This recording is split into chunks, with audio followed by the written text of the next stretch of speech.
অবশেষে বিএনপির আব্বা এবং বিএনপির রাষ্ট্রপতি শাহাবুদ্দিন চুপ্পু পদত্যাগ করেছেন। এই পদত্যাগের তাৎপর্য বাংলাদেশের রাজনীতিতে অত্যন্ত গভীর।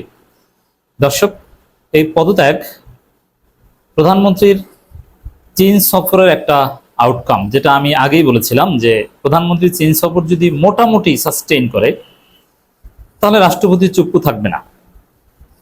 ইউনূস রাষ্ট্রপতি হবেন এই সম্ভাবনা এখনো যায়নি, দর কষাকষি চলছে। রাষ্ট্রপতি চুপ্পুর এই পদত্যাগ বিএনপির একটা পরাজয়, কারণ বিএনপি তাকে আব্বা মেনেছিল এবং বিএনপির যে সাংবিধানিক ধারাবাহিকতার যে ব্যাখ্যা, সংবিধান মারানির যে ব্যাখ্যা, সেখান থেকে নাকে খত দেওয়া হলো। রাষ্ট্রপতি চুপ্পুর এই পরাজয় জামাত এনসিপির একটা বিরাট বিজয়, কারণ জামাত এনসিপি তাকে সরাতে চেয়েছে এবং তাকে জুলাই পরবর্তী নতুন বাংলাদেশের জন্য অবমাননাকর মনে করেছে এবং জাতীয় সংসদে শাহাবুদ্দিন চুপ্পুর ভাষণ দেয়ানোর বিরুদ্ধে জামাত ইসলাম এবং এনসিপি জোরালো ভূমিকা রেখেছে এবং সংসদের প্রথম দিন তারা ওয়াক আউট করেছে। শুধু এখন না, একদম সেই শুরু থেকে, যখন থেকেই চুপ্পুকে সরানোর আলোচনা চলছিল সেই ইউনূস আমলে, তখন থেকেই জামাত ইসলাম এবং এনসিপি জোরালোভাবে রাষ্ট্রপতিকে সরানোর পক্ষে তৎপরতা চালিয়ে আসছিল, কিন্তু বিএনপি সিন্ডিকেটের কারণে চুপ্পুকে সরানো যায়নি। যেহেতু এখনো প্রায় মোর দেন 1.5 বছর রাষ্ট্রপতি চুপ্পুর মেয়াদ আছে, জোর করে বিএনপি বাধ্য হয়ে তাকে সরিয়ে দিয়েছে, সরাতে হয়েছে। এটা জামাত এনসিপির একটা বিরাট বিজয় এবং বিএনপির আগের অবস্থান থেকে যেহেতু তারা নাকে খত দিয়েছে, এটা তাদের একটা পরাজয়। তারা চেয়েছিল যে চুপ্পুকে রেখে দিবে এবং এ বিষয়ে তাদের অনেক পরিকল্পনা ছিল যে সাপোজ 2031 সালে নির্বাচন হলে যদি বিএনপি ক্ষমতা নাও আসতে পারে, তারপরও এখন থেকে 1.5 বছর পর যদি তারা রাষ্ট্রপতি নির্বাচন করে চুপ্পুর মেয়াদ শেষ হওয়ার পর, তাহলে বিএনপি ক্ষমতা না আসতে পারলেও যারা ক্ষমতা আসবে তাদের মেয়াদেও প্রায় 1.5 বছর বিএনপির রাষ্ট্রপতি থাকবে, এর মধ্য দিয়ে বিএনপি একটা অ্যাডভান্টেজ পাবে। এরকম একটা প্ল্যান ছিল, কিন্তু সেটা কিন্তু হলো না। এখন বিএনপি রাষ্ট্রপতি নির্বাচন করবে, বিএনপি সরকারের মেয়াদ এবং পরবর্তী নতুন রাষ্ট্রপতির মেয়াদ মাত্র 6 মাসের পার্থক্য হবে। এতে বিএনপির দীর্ঘমেয়াদী পরিকল্পনাও একটা হোঁচট খাবে, নাকে খত দেয়া টাইপের। কারণ এই রাষ্ট্রপতি চুপ্পুর পদত্যাগের মধ্য দিয়ে ভারতপন্থী সর্বশেষ মাল বাংলাদেশ থেকে বিদায় নিল। কারণ সরাসরি ভারতের দালাল রাষ্ট্রপতি পদে ছিল, এখন নেই, পদত্যাগ করেছেন। এখন সেনাপ্রধান নিয়ে একটা কনফিউশন আছে, রাষ্ট্রপতি গেলে সেনাপ্রধান নিয়ে কোনো কনফিউশন থাকবে না, কারণ শাহাবুদ্দিন চুপ্পু গেলে সেনাপ্রধান ওয়াকারুজ্জামান এককভাবে কিছুই করতে পারবেন না। তিনি বাংলাদেশপন্থী হয়ে থাকতে বাধ্য হবেন, তিনি বিএনপির আনুগত্য করতে বাধ্য হবেন।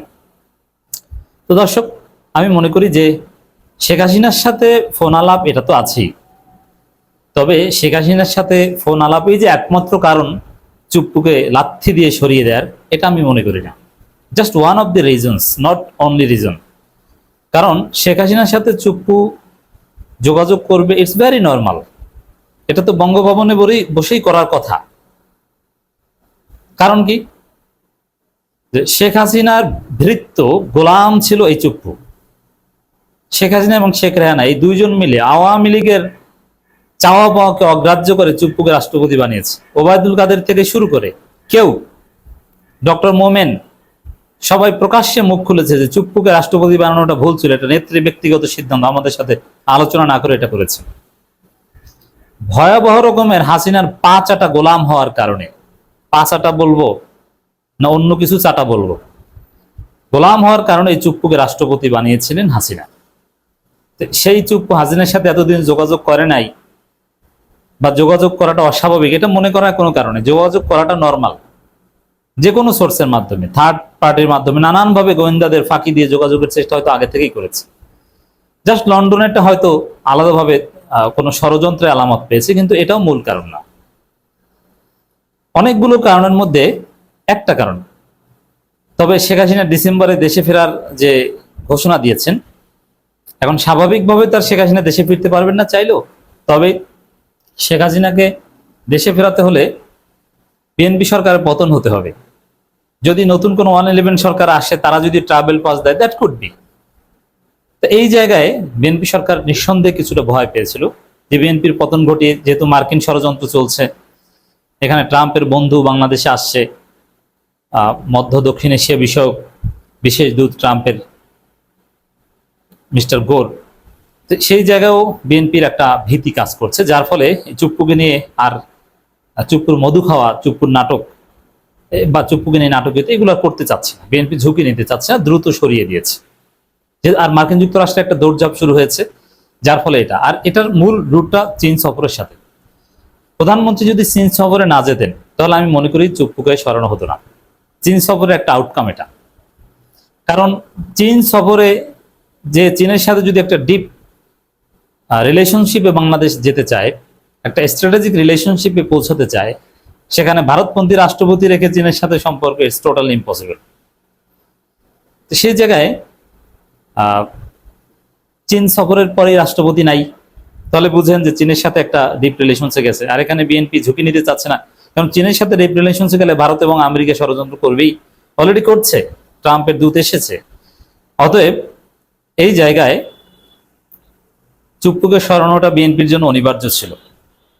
তবে বিএনপি এতদিন যে রেখেছিল, এই রাখাটা যে কোনো প্রয়োজন ছিল না, এটা যে ভুল ছিল, এবং জামাত এনসিপি যেটা বলেছে এটা যে বিএনপির জন্য ভালো ছিল, সেটা এখন প্রমাণিত হয়েছে। এখন কি হবে?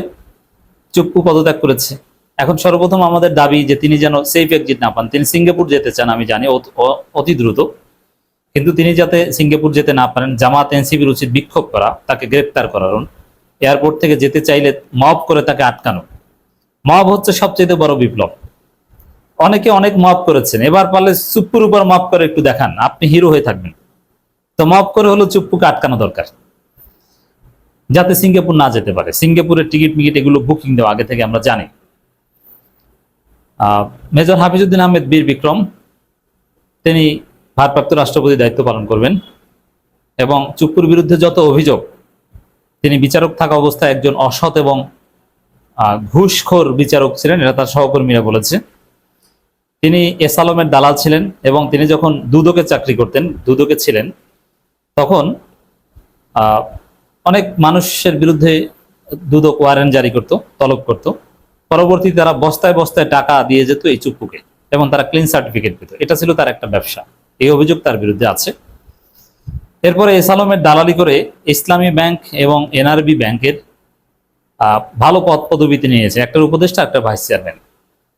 এগুলো সব এস আলমের দালাল, বাংলাদেশের সবচেয়ে সর্বকালের সর্বশ্রেষ্ঠ অর্থ পাচারকারী। তাকে সেই ব্যক্তি দিলে বিএনপি সরকারকে জবাবদিহি করতে হবে। আর হঠাৎ করে যে কারণে সরানো হয়েছে, সেই কারণে তাকে গ্রেপ্তার করাটা জরুরি। এই জন্য দর্শক, যাতে কোনোভাবে পালাতে না পারে, বিরোধী দল, আমি মনে করি রাজপথে কর্মসূচি দেওয়া দরকার। তরুণদের উচিত বিক্ষোভ মিছিল করা, চুপ্পুকে ধর, চুপ্পুকে ধর। কোথায় যাবে, কোথায় থাকবে? সাবেক সিইসি আরো অনেকের উপর তো মাফ করেছেন, এবার চুপ্পুর উপর যদি কেউ মাফ করতে পারবে, he will be the hero. এই জন্য মপটা হওয়ার আগে সরকারকে বলবো, আমরা যেহেতু মপ সমর্থন করি না, ক্লিয়ার কথা, আইনের শাসনে বিশ্বাস করি, এজন্য সরকার যেন দ্রুত গ্রেপ্তার করে তদন্তের ব্যবস্থা করে।